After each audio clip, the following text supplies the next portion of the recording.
যাব তোমার ভালোবাসায় প্রতিপলে আছো প্রভু।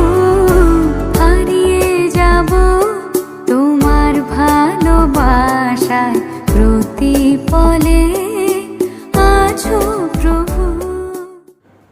প্রভু যীশু খ্রিস্টের সর্বশ্রেষ্ঠ নামে আপনাদের অভিবাদন। পবিত্র বাইবেলের মথিরচিত সুসমাচার 17 অধ্যায় 2 পদে আমরা এইভাবে পড়ি, সেখানে তাদের সামনে প্রভু যীশু খ্রিস্ট রূপান্তরিত হলেন। তার মুখ সূর্যের মতো উজ্জ্বল হলো, তার বস্ত্র আলোর মতো শুভ্র হয়ে গেল। প্রভু যীশু খ্রিস্ট পিতর যাকব ও তার ভাই যোহনকে সঙ্গে নিয়ে নির্জনে একটি উচ্চ পর্বতে গেলেন।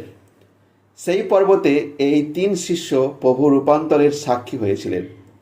এই ঘটনার কথা স্মরণ করে পিতর তার পত্রিকায় লিখেছেন, কারণ আমরা যখন তোমাদের কাছে আমাদের প্রভু যীশু খ্রিস্টের পরাক্রম ও আগমনের সংবাদ দিয়েছিলাম, তখন চতুরতার সঙ্গে বানানো গল্প অনুসরণ করিনি, বরং আমরা নিজেরাই তার মহিমা প্রত্যক্ষ করেছি।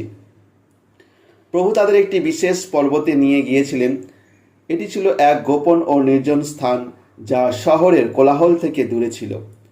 সেখানে তার 12 জন শিষ্যের মধ্যে কেবল এই 3 জনকে আলাদা করে নিয়ে গিয়ে তিনি তার আগত রাজ্যের মহিমা কেমন হবে তা তাদের সামনে প্রকাশ করেছিলেন।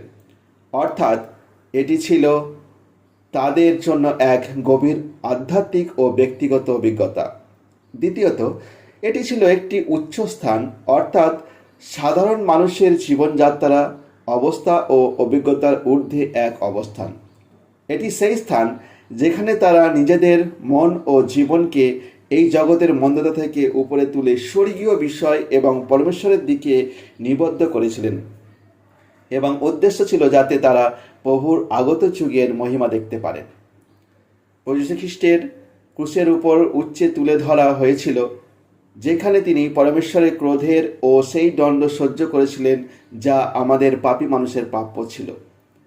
তিনি মৃতদের মধ্য থেকে 3য় দিনে জীবিত হয়ে উঠলেন, যাতে যে কেউ তার উপর বিশ্বাস রাখে সে পরিত্রাণ লাভ করতে পারে এবং বিশ্বাসের চোখে যেন মহিমাময় ঈশ্বরের সন্তান হতে পারে। আপনি কি চান